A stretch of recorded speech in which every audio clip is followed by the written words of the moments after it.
1972 சர்வ வல்லமையோட திமுக மிகப்பெரிய மெஜாரிட்டியோட ஆட்சி பண்ணிக்கிட்டு இருக்கும் போது அந்த கட்சியை விட்டு எம்ஜிஆர் வெளியில வர்றாரு. அப்போ யாருமே நினைச்சு பார்க்க முடியாது எம்ஜிஆர் அழிச்சிருவாங்க அப்படின்னு நினைச்சக்கூடிய சூழ்நிலையில கருணாநிதிக்கு பெரும் சவால் விட்டு அங்க வந்து நின்று அந்த அரசியல் போராட்டத்துல போராடி 1977 எம்ஜிஆர் ஆட்சியும் பிடிக்கிறார். அந்த 25 பேர் பதவியை பறிக்கணுங்கிறதுல ஒரு நிலையா நின்றுக்கணும். ஒரு தடவை உங்களுக்கு வெளியே போயிட்டு வந்தா உனக்கு என்றைக்குமே விசுவாசியாக இருக்க மாட்டான். அது இங்க நல்லா புரிஞ்சு. 25 பேர் போயிட்டாங்க, இனி அவனுக்கு அரசியல் வாழ்க்கை எம்எல்ஏவா இருக்கக்கூடாதுன்னு தலையில் எனக்கே சீட்டு போனாலும் பரவாயில்லன்னு சொல்லி அந்த 25 பேரை தீக்கி வச்சிருந்துருக்கணும். உங்களுக்கு வேணும், உங்க பையனுக்கு நீங்க இந்த சாம்ராஜ்யத்தை விட்டுட்டு போகணும்னு நினைச்சீங்கன்னா நீங்க போராடித்தான் ஆகணும். அரசவைகளும் சாம்ராஜ்யங்களும் அமைதினால மட்டும் நிலைக்கிறது இல்ல, போரிட்டு தான் நிலைத்தன. நீங்க போரிட தயாரா மிஸ்டர் எடப்பாடி பழனிசாமி? அடக்கம் என்பது ஒரு அரசியல்வாதிக்கு ஒரே ஒரு தடவை தான் நடக்கணும். குழியில தோண்டி புடக்கும் போது மட்டும்தான் அடக்கம். மற்ற எல்லா நேரத்திலும் தோளிலும் உடம்புக்குள்ள இல்ல கொழுப்பு திமிர் எங்க இருக்கணும்? தோல்ல இருக்கணும். தன்னுடைய ஸ்கின்ல திமிர் இருந்தா தான் அரசியல்வாதி.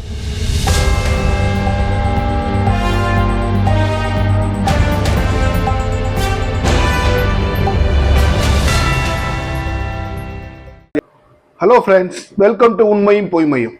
நம்ம சேனல்ல வரக்கூடிய எல்லா வீடியோக்களையும் தொடர்ந்து பார்க்க நம்ம சேனலை சப்ஸ்கிரைப் பண்ணி பெல் பட்டனை பிரஸ் பண்ணிக்கங்க. இன்றைக்கு நம்ம பேச எடுத்திருக்க தலைப்பு காலியாகும் அதிமுக கூடாரம். காரணங்கள் என்ன? உடனே நீங்க எல்லாரும் சிம்பிளா சொல்லிடுவீங்க, 2 எலெக்ஷன் தோந்துட்டாரு, அப்ப கூடாரம் காலியாக வேண்டியது தானே. அது நிச்சயமா ஒரு மிகப்பெரிய உண்மைதான். தொடர்ந்து 2 தேர்தல்கள் அதிமுக தோல்வி அடைஞ்சு, அதுவும் வரக்கூடிய இடையில உள்ள எல்லா சிறிய தேர்தல்களையும் மக்களவை தேர்தல்களையும் தோல்வி அடைஞ்சதுனால அதிமுக பலவீனமா இருக்கிறது மறுக்க முடியாது. அப்ப அதனாலேயே அதிமுக நிறைய பேர் வெளியில போறாங்கிறது ஒரு நிதர்சனமான உண்மைதான். அப்போ தொடர்ந்து 2 தேர்தல்களை தோந்துட்டாங்க, அப்போ அந்த கட்சி பலவீனம் ஆயிடுச்சு அப்படின்னா வரலாற்றுல அது எப்போதுமே அது பொருந்தி இருக்குமா அப்படின்னு நம்ம பார்க்கும்போது நிச்சயமாக கிடையாது. இன்றைக்கு இருந்த சூழ்நிலையை விட 1977 திமுக தோக்குது. 87 வரைக்கும் திமுக ஆட்சிக்கே வருங்க நம்பிக்கையே இல்லாம தான் இருந்துச்சு.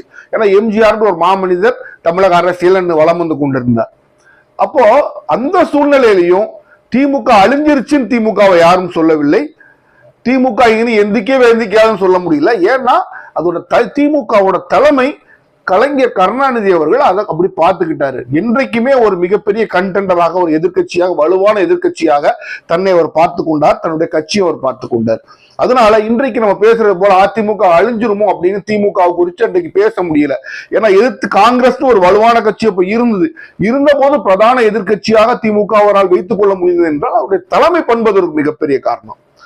அப்ப தலைமை பண்பு அப்படின்னு நம்ம பார்க்கும்போது உதாரணத்துக்கு அதிமுக கூட நீங்க எடுத்துக்கலாம். 1972 சர்வ வல்லமையோட திமுக மிகப்பெரிய மெஜாரிட்டியோட ஆட்சி பண்ணிக்கிட்டு இருக்கும் போது அந்த கட்சியை விட்டு எம்ஜிஆர் வெளியில வர்றாரு.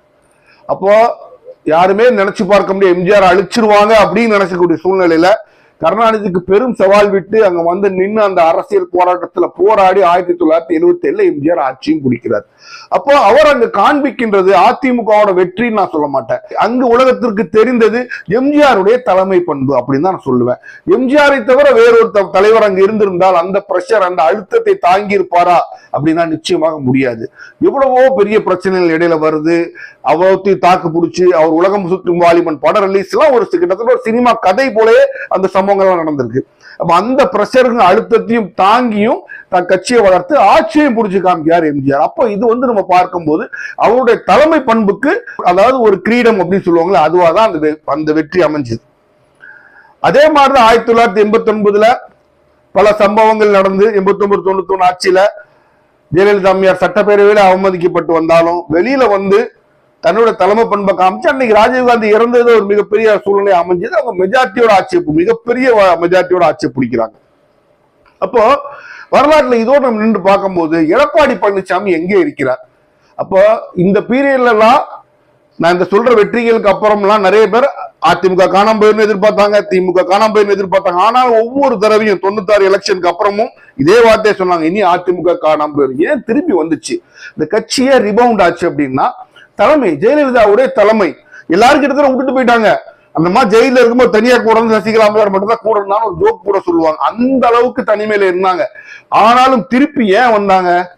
அதாவது எங்க ஊர்ல உள்ளவங்க சொல்லுவாங்க, எங்க அம்மா அடிக்கடி இந்த வார்த்தை சொல்லுவாங்க, நீ சர்க்கரையாக இருந்தால் உன்னை தேடி எறும்பு வரத்தாண்டா செய்யும் அப்படிம்பாங்க. அப்ப நம்ம நல்ல தலைவராக இருந்தால் காந்த மாதிரி நீங்க நல்ல மெட்டீரியல்ஸ் ஈர்ப்பீங்க, உங்களை பார்த்து அவர்கள் வருவார்கள்.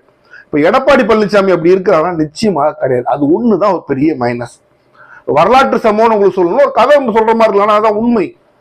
வரலாற்றையே மாற்றிய மிகப்பெரிய யுத்தங்கள் அப்படின்னு சொல்லும் போது அதுல மிகப்பெரிய யுத்தமா பழைய காலத்துல சொல்றது என்ன சொல்லுவாங்கன்னா குவாகமேலா யுத்தம் அப்படின்னு சொல்லுவாங்க. Battle of Gaugamela. இதுதான் வரலாற்றை மிகப்பெரிய மாற்றக்கூடிய ஒரு யுத்தமா நடந்துச்சு.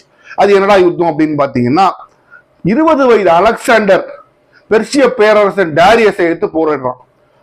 அலெக்சாண்டர் இருக்கிற ஆர்மியை விட, ராணுவத்தை விட 10 மடங்கு அதிக ராணுவம் வச்சிருந்தான் டாரியஸ். அப்ப எல்லாரும் சொன்னா பெர்சிய பேரரசரை எதிர்த்தா நீ போராட போற, ஜெயிக்கவே முடியாது, அவ்வளவு வல்லமை வாய்ந்த பேரரசு, அதற்கு இருக்கிற செல்வம் என்ன, செழிப்பு என்ன, அங்க இருக்கிற படை பலம் என்ன, நீ அழிஞ்சிருவேன்னு சொன்னாங்க. ஆனா அலெக்சாண்டர் 20 வயசு பையன், நான் போரிட்டு அந்த டாரியஸை தோக்கடித்து காமிக்கிறேன்றான். யுத்தம் நடக்குது, டாரியஸ் கொஞ்சம் கொஞ்சம் ஆளாதான் அனுப்புறான். அப்படி இருந்தும் அந்த யுத்தம் வலுக்கிறது, அலெக்சாண்டர் ஜெயிக்க முடியல. அலெக்சாண்டர் ஒரு ஒரு ஒரு ஸ்கீம் பண்றான், ஒரு ஒரு நடவடிக்கை எடுக்கிறான். அந்த நடவடிக்கை என்ன தெரியுமா உங்களுக்கு? தான் கூட சில தனக்கு நம்பகமான ஆட்களை மட்டும் சேர்த்துட்டு மத்தவங்க எல்லாம் என்ன சொல்றான், நீங்க அந்த டாரியஸ் அங்க நிக்கிறான் பாரு, அங்க டாரியஸ் தள்ளி நிக்கிறான், பெர்சிய பேரரசன் தள்ளி நிக்கிறான், அவனோட இடது பக்கத்தையும் வலது பக்கத்தையும் மட்டும் நீங்க சண்டை போட்டு கொஞ்ச நேரம் ஹோல்ட் பண்ணுங்கன்னு கிட்டத்தட்ட ஒரு 1000 பேரை மட்டும் கூப்பிட்டு நேரா டாரியஸ்ட சார்ஜ் பண்றான். டாரியஸ் எதிர்பார்க்கவில்லை. யுத்தம் நடந்துட்டே இருக்கு, பயங்கர வில்லு மழை பொழிகிறது, போராட்டம் நடக்கின்றது, அம்பு மழை பொழிகிறது. எல்லாத்தையும் தாண்டி டாரியஸ் நெருங்கின உடனே டாரியஸ் சுத்தி கால்கள் அடிச்சோம். டாரியஸ் பயந்து அந்த யுத்த காலத்தை விட்டு ஓடிவிட்டான். அலெக்சாண்டர் ஜெயிச்சிட்டான். அப்போ ஒரு உங்களை சுத்தி நிகழ்ச்சிகள் உங்களுக்கு சாதகமாக இல்லாம இருக்கும்போது நீங்க டேரிங் மூவ் ஆங்கிலத்துல சொல்லுவாங்க, நீங்க தைரியமான நடவடிக்கைகள் எடுக்கணும். நீங்க எடுத்தீங்கன்னா தான் அந்த இடத்துல உங்க தலைமை பண்பை காமிக்க முடியும். வரலாற்றுல எல்லாரும் ஏகபித்து ஒத்துக்கொள்வது என்னவென்றால், அன்னைக்கு அலெக்சாண்டர் தான் உயிரை துச்சோன்னு மதிச்சு நேரா டாரியஸ் மேல அட்டாக் பண்ணலன்னா குவாகமேலா யுத்தத்தில் அவன் தோர்ந்திருப்பான். அலெக்சாண்டர் என்ற அந்த மிகப்பெரிய வீரன் வரலாறு எழுதவே பட்டிருக்காருங்கிறது நிதர்சனமான உண்மை. இது அதிமுக எப்படி பொருந்தும்? அப்படி இது எம்ஜிஆருக்கு பொருந்துச்சு. அதே மாதிரி நேரடியாக எத்தனை பேர் தான் கலைஞர் அன்னைக்கு அட்டாக் பண்ணாரு, எம்ஜிஆர் ஆட்சியை பிடிச்சார். அப்போ அவர் ஆட்சியிலே கலைஞர் தன்னுடைய தலைமை பண்பை காமிச்சு ஹோல்டு பண்றாரு. இப்ப எடப்பாடி பழனிசாமி என்ன பண்றாரு? குளிர் நடுங்கிற பூனை மாதிரி உள்ள போய் உட்கார்ந்துக்கிறார். யோசிச்சு பாருங்க, 25 நபர்கள் இவரை விட்டு வெளியில போறாங்க, இவரை எதிர்த்து ஓட்டு போடுறாங்க. அப்போ அவங்க 2 நடவடிக்கைகள் எடப்பாடி பழனிசாமி எடுத்திருக்க வேண்டும். அந்த 25 பேர் பதவியை பறிக்கணுங்கிறதுல ஒரு நிலையா நின்றுக்கணும். ஒரு தடவை உங்களுக்கு வெளியில போயிட்டு வந்தா உனக்கு என்றைக்குமே விசுவாசியாக இருக்க மாட்டான். அது நீங்க நல்லா புரிஞ்சு. 25 பேர் போயிட்டாங்க, இனி அவனுக்கு அரசியல் வாழ்க்கை எம்எல்ஏவா இருக்கக்கூடாதுன்னு தலையில் எனக்கே சீட்டு போனாலும் பரவாயில்லன்னு சொல்லி அந்த 25 பேரை நீக்கி வச்சிருந்திருக்கணும். அப்போ மற்றவர்கள் மத்தியில தலைமை பண்பை அவர் காமிச்சிருந்திருப்பார். பண்ணவில்லை. திருப்பி வந்தாங்க, வாங்க வாங்க வாங்க வாங்கன்னு சேர்த்துக்கிட்டார். வந்ததுக்கு அப்புறம் இப்ப ஆட்கள் வெளியில போறாங்க. இது உங்களுக்கு மிகப்பெரிய அசிங்கம், உங்க தலைமைக்கு மிகப்பெரிய அசிங்கம். தலைவன் என்பவன் யாருன்னா எல்லாராலையும் ஒரு விஷயத்துல புரிஞ்சுக்கணும், எல்லாராலையும் மதிக்கப்படக்கூடியவனா இருக்க வேண்டியது. பயப்படுறது இருக்கோ இல்லையா, உங்களுக்கு ஒரு மதிப்பும் பயமும் சேர்ந்து இருந்தா தானே உங்களுக்கு தலைமை பண்பு வரும். இது ரெண்டுமே யாருக்கு எடப்பாடி பழனிசாமி மேல இல்ல. அதை வரவழைக்கும்னு அவரும் முயற்சி பண்ணவும் இல்லை. 47 சீட்டு வாங்கி நீங்க திருப்பி வர்றது பெரிய விஷயம் இல்ல, பரவாயில்ல. இவ்வளவு நடந்த விஷயங்களையும் 47 சீட்டு வாங்கிட்டு நிக்கிறீங்கன்னா அந்த இடத்துல அந்த 47 பேருக்கும் நான் தான் தலைவன் ஆளுமை காமிக்கிற தகுதி உங்களுக்கு இல்லாம போறதுதான் அதுக்குள்ள மேஜர் ரீசன். அப்போ பாத்தீங்கன்னா இங்க இந்த வரூசே எல்லாம் கொஞ்சம் பேர் திமுக சேர்றாங்க, நிறைய பேர் தாவேக்கால போய் சேர்றாங்க. இப்போ எடப்பாடி பழனிசாமி எங்க இருக்கிறாரு? இதற்கு காரணம் இந்த ரெபலியன் சொல்ற இந்த கிளர்ச்சிக்கு காரணம் யாரு? வேற யாருமே கிடையாது, வேலுமணி அவங்க எல்லாம் பண்ணாங்க. லீமா ரோஸ் என்ற அந்த ஒரு எம்எல்ஏ தான் இதற்கு காரணம். உங்க எல்லாருக்குமே தெரியும், ஆதவ அர்ஜுனா அவர்களுடைய மாமியார் லாட்ரி பேரன் சாண்டியாகோ மார்டின் அவர்களுடைய மனைவி. ஏன் முதல்ல அவங்களை கட்சியில சேர்க்கிறீங்க? நீங்க முட்டாள்தனமான ஒரு அரசியல் அறிவே இல்லாத கூட அவங்களை கட்சியில சேர்க்க மாட்டாங்க. சரி, சேர்த்து ஜெயிக்க வச்சிருக்கீங்க. உங்களுக்கு எதிராக அந்த 25 பேரையும் கொண்டு போய் சேர்த்தது யாரு? வேலுமணி இல்ல, எம்ஆர் விஜயபாஸ்கர்ல, சிவி சண்முகம், இவங்கெல்லாம் வெறுமனையா கயிறுகளால் இயக்கப்பட்ட பொம்மைகள் தான். அந்த கயிறு யார்? Lima rose. இன்றைக்கு அவங்க நீ கட்சிக்குள்ள வச்சிருந்தீங்கன்னா உங்க எவன் மதிப்பான்? என்ன தலைமை பண்பு நீங்க காமிக்கிறீங்க? எம்ஜிஆரும் ஜெயலலிதா வெறுமனையா தலைமை பண்பாலே வளர்த்த கட்சி அது. ஒன்னும் பெருசா தமிழகத்துக்கு அவங்க செஞ்சிடல அப்படின்னாலும் அவங்க செஞ்சதோட திமுக நிறைய செஞ்சிருக்கீங்க தான் நிதர்சனமான உண்மை. ஆனா அவங்க தலைமை பண்பை பார்த்து அவங்கள பார்த்தா மக்கள் ஓட்டு போடுவாங்கன்னு வச்சிருந்த கட்சியில வந்து உட்கார்ந்துட்டு இருந்தீங்க. இன்றைக்கு நடுநடுங்கி விடவெடுத்த மலையில நடந்த கோழி மாதிரி நீங்க நடந்துக்கிறீங்க. எப்படி உங்க கட்சி காப்பாற்றப்படும்? அப்ப அதிமுகவோட பலவீனத்துக்கு 2 எலெக்ஷன் தோன்றது மட்டும் காரணம் இல்ல, முதுகெலும்பே இல்லாத ஒரு தலைமைதான் காரணமா? நிச்சயமா அதுதான் காரணம்.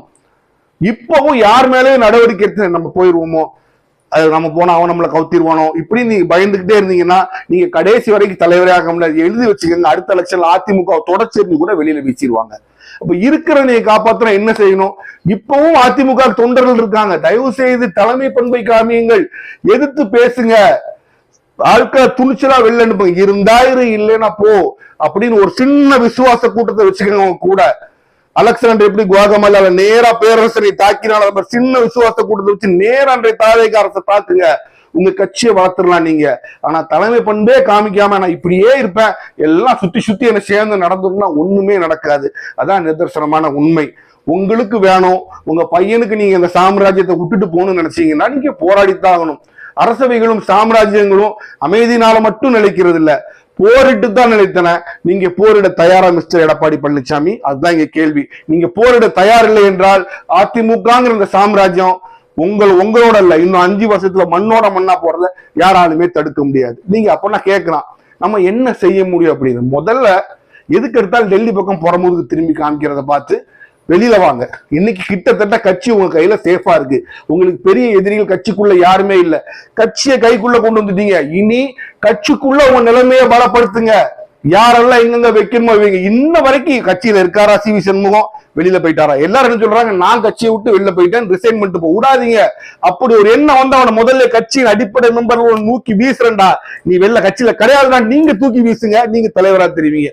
எல்லாரும் வெளில போயிடுவானோன்னு பாத்துக்கிட்டே இருந்தீங்க அப்படின்னா நீங்க தலைவரா மக்களுக்கு தெரிய மாட்டீர்கள். உதாரணத்துக்கு விராலிமலையில விஜயபாஸ்கர் பெரிய தலைவர் தான், இருந்தாலும் விராலிமலையில அதிமுக விழுந்த ஓட்டுல 80-90% அதிமுக விழுந்த ஓட்டு.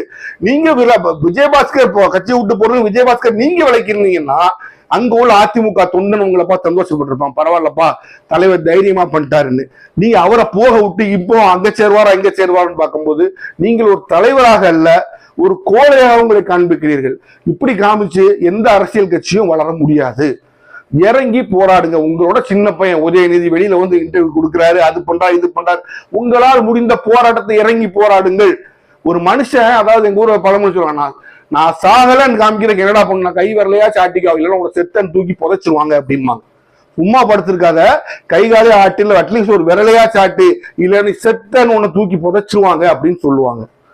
அதுதான் உங்களோட நிலைமை இன்னைக்கு. எந்திரியுங்கள், போராடுங்கள். இல்லைன்னா அரசியல் கட்சிங்கிறது உங்க கையில நிக்காது. இந்த எலெக்ஷன் முடியறதுக்குள்ளேயும் ஒவ்வொருத்தரா உங்களை தின்னு கடிச்சு துப்பிடுவாங்க. நீங்க பண்ண அரசியல் இன்றைக்கு நடக்கின்ற அந்த அரசியல் உங்க எல்லாத்தையோட மோசமான பெட்டி பேர அரசியல் நடக்குது. அதுல நீங்க தாண்டி நிக்கணும்னா இது உங்களுக்கு ஒரு வாய்ப்பு. உங்கள் தலைமையை நிரூபியுங்கள். இன்றைக்கும் திமுக ஏன் நிறைய பேர் வெளியில போகல அப்படின்னா 5 வருஷம் தான் அவங்க ஆட்சியில இல்லைங்கிறது மட்டும் கொஸ்டின் கிடையாது. இதுதான் ஃபர்ஸ்ட் டைம் போயிருக்காங்க மட்டும் கொஸ்டின் கிடையாது.